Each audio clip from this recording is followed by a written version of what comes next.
اب ان کی زندگی کا دوسرا پہلو دیکھو. حضرت سیدنا مخدوم اشرف جہانگیر سمنانی رضی اللہ تعالی عنہ پر وہ خصوصی کرم پروردگار عالم کا کہ علماء نے ذکر کیا کہ آپ 7 سال کی عمر شریف میں 7 قرات کے ساتھ حافظ قرآن ہو گئے تھے. اللہ کی دین ہے. 7 قراتوں کے ساتھ جو 7 قراتیں مشہور ہیں، مجھے علمی بحث میں نہیں جانا، ان 7 قراتوں کے ساتھ آپ پورے قرآن مجید کو پڑھا کرتے تھے.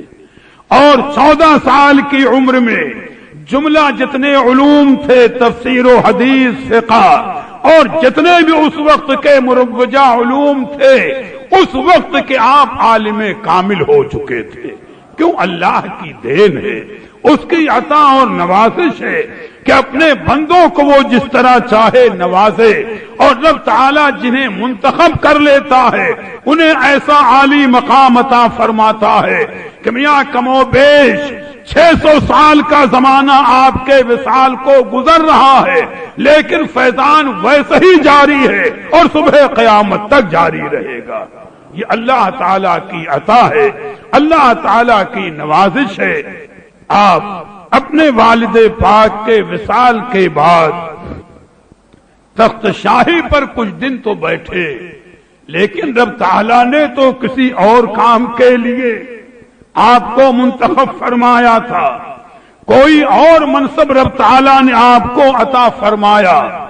ایک منزل وہ آئی، حضرت خضر علیہ السلام نے آ کر کے آپ کو بشارت دی کہ اے مخدوم اشرف جہانگیر سمنانی، اب مرضی رب یہ ہے کہ آپ اس تخت شاہی کو اپنے چھوٹے بھائی کے سپرد کر دیں اور آپ خدا کی راہ میں نکل پڑیں. آپ کو یہاں نہیں رہنا.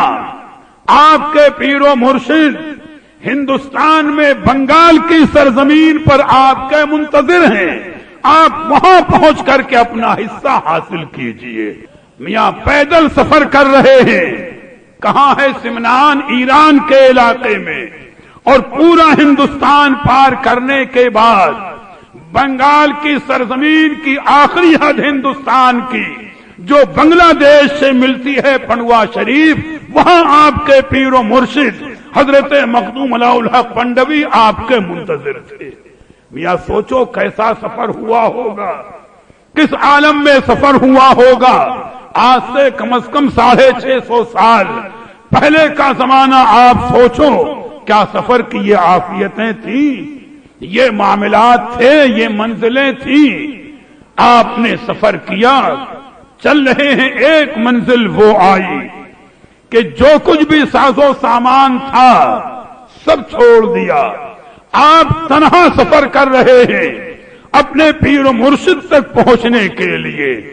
علماء کرام فرماتے ہیں کہ آپ سمنان کے علاقے سے سفر کرتے ہوئے پاکستان میں موجودہ مقام سندھ کے علاقے میں جس کو اچ شریف کہتے ہیں، جہاں پر حضرت سیدنا مخدوم جہانیہ جہاں گشت آرام فرما ہے، جو سیدنا شاہ عالم رحمت اللہ علیہ کے جد اعلیٰ ہیں، وہ وہاں پر آرام فرما ہے. ان کا حیات ظاہری کا زمانہ تھا اور وہ اس شریف میں تشریف فرما تھے. تو مخدوم پاک جب ان کے پاس پہنچے تو حضرت مخدوم جہانیہ جہاں گشت رحمت اللہ علیہ نے فرمایا کہ الحمدللہ بہت دنوں کے بعد ایک طالب صادق کی خوشبو مجھے محسوس ہوئی.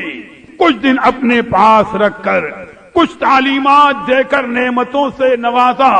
فرمایا تمہارا حصہ تمہارے پیر و مرشد کے پاس سفر کر کے پہنچ جاؤ. انہوں نے روانہ فرمایا. وہاں سے آپ روانہ ہو کر کے دلی میں آئے تو اصحاب سیر کہتے ہیں کہ ایک خوبصورت نوجوان ولی کامل سے ملاقات ہوئی. انہوں نے دوران ملاقات فرمایا کہ اے مخدوم اشرف جہانگیر سمنانی، آپ پنڈوا شریف پہنچنے میں دیر نہ کریں. میرے بھائی مخدوم علاء الحق پنڈوی آپ کا بڑی شدت سے انتظار کر رہے ہیں، یہاں قدم قدم پر بشارتیں مل رہی ہیں۔ کیسے مرید ہیں آپ کہ پیر منتظر ہیں آپ کے، یہ کرم ہے پیر کا، یہ شفقت ہے، یہ عنایت ہے کہ میاں اور مریدوں کو پیر پر ناز ہوتا ہے، لیکن آپ اپنے پیر کے مرید ہی نہیں مراد تھے جن پر آپ کے پیر و مرشد کو بھی ناز تھا۔ میاں جبھی تو انتظار ہو رہا ہے کہ آنے والا آ رہا ہے، کس شان و شوکت کا ہے، میاں کیسا نصیبہ ہے اور رب نے انہیں کیسا نوازا تھا۔ کم و بیش 4 سال تک حضرت سیدنا مخدوم اشرف جہانگیر سمنانی رحمت اللہ علیہ اپنے پیر و مرشد کی خدمت میں رہے، ریاضت و مجاہدہ کرتے رہے، منزلیں طے کرتے رہے۔ پھر ایک موقع وہ آیا کہ آپ اپنے پیر و مرشد کی بارگاہ میں حاضر ہیں، تو آپ کے پیر و مرشد حضرت سیدنا مخدوم علاء الحق پنڈوی رحمت اللہ علیہ نے فرمایا کہ اے شاہزادے مخدوم اشرف جہانگیر سمنانی، اب میں چاہتا ہوں کہ تمہارے لیے کوئی مقام متعین کر دوں کہ جہاں پر بیٹھ کر کے رشد و ہدایت کا سلسلہ جاری کرو اور خلق خدا تم سے فیض پائے، اس وقت بھی تمہارا فیضان جاری رہے اور صبح قیامت تک تمہارا فیضان باقی رہے۔ تو آپ نے عرض کیا حضور، تمنا تو یہ لے کر کے آیا تھا، اب میں نے اپنا تخت شاہی، اپنی ریاست، اپنی حکومت اس لیے چھوڑی تھی کہ اب زندگی کے پورے لمحے آپ کے قدموں میں گزار دوں گا، اور آپ جدا فرما رہے ہیں۔ تو آپ کے پیر مرشد نے ارشاد فرمایا کہ جدائی بظاہر یہ جسم کی ہے، آپ مجھ سے جدا نہیں ہیں نہ میں آپ سے جدا ہوں، ہما وقت میں آپ کے ساتھ ہوں، جسم بظاہر جدا رہے گا لیکن آپ جہاں ہیں وہیں پر میں آپ کے ساتھ ہوں اور میرا فیضان آپ پر سایہ فگن رہے گا۔ مشیت ایزدی یہی ہے کہ آپ کو جا کر رشد و ہدایت کا سلسلہ جاری کرنا ہے، میں دور نہیں ہوں، میں ہما وقت آپ سے قریب ہوں۔ اور کسی بزرگ کا شعر بھی ہے، بڑے اچھے انداز میں انہوں نے فرمایا کہ گر بامنی وہ در یمنی پیش منی، یعنی اشارہ یہ ہے کہ اگر سچی عقیدت ہے کسی ولی کامل کے ساتھ تو عقیدت رکھنے والا اپنے پیر کامل سے، چاہے پیر سے اتنا دور ہو جتنا ہندوستان سے ملک یمن، لیکن فرمایا سچی عقیدت رکھنے والا بظاہر جسم دور ہے لیکن حقیقتاً وہ ہر وقت اپنے پیر کی نگاہوں میں ہوتا ہے، وہ اپنے پیر کے دامن کرم میں ہوتا ہے۔ اور فرمایا وہ اگر بے منی وہ پیش منی در یمنی، لیکن اگر عقیدت سچی نہیں ہے محض دکھاوے اور دنیا کی طلب میں پیر کا دامن پکڑا ہے تو چاہے رات دن قدم پکڑے رہ بیٹھا رہے، وہ اتنا ہی دور ہے جتنا ہندوستان سے ملک یمن دور ہے۔ تو دوری اور نزدیکی اللہ والوں کے یہاں جسم کی نہیں ہوتی، عقیدت اور روحانیت کی ہوتی ہے۔ عقیدت کامل ہے تو لاکھوں میل دور ہو کر قریب ہے، عقیدت کامل نہیں تو قدموں میں رہ کر کے بھی کروڑوں میل دور ہے۔ اللہ تعالی عقیدت پر ہمیں استقامت نصیب فرمائے، عقیدت کامل عطا فرمائے۔ تو آپ کے پیر و مرشد نے تسلی دی، سمجھایا، آپ کو سکون ہو گیا۔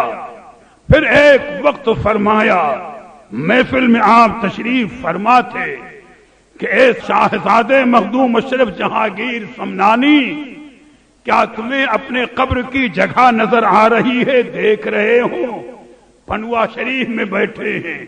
آپ نے ادب سے عرض کیا کہ حضور آپ مجھ سے بہتر دیکھنے والے ہیں کہ میری قبر کہاں ہوگی اور میری آخری آرام گاہ کہاں ہوگی۔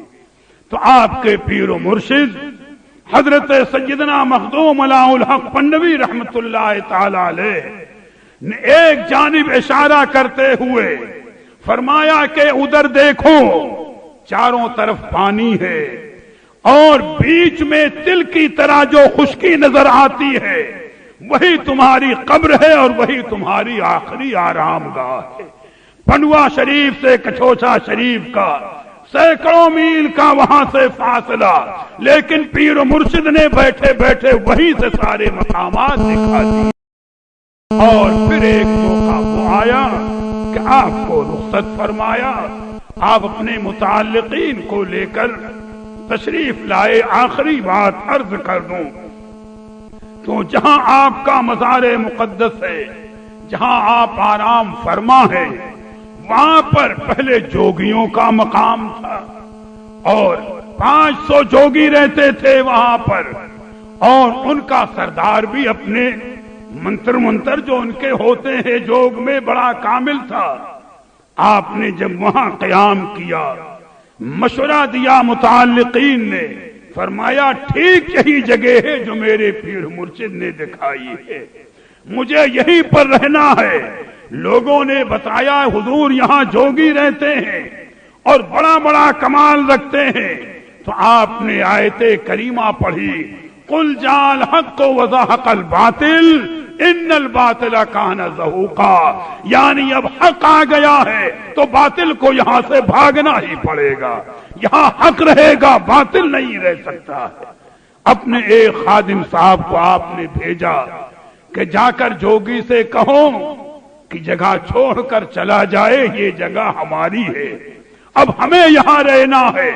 تو جوگی کو بھی اپنے کمال پر ناز تھا، اس نے شروع میں غرور کے لہجے میں کہا کہ مجھے معمولی نہ سمجھو کہ میں ایسے زیر ہو کر چلا جاؤں گا، ہاں ولایت کی قوت سے ہی کوئی مجھے زیر کر سکتا ہے، ورنہ دوسرے کی مجال نہیں ہے کہ مجھ سے یہ جگہ چھڑا لے۔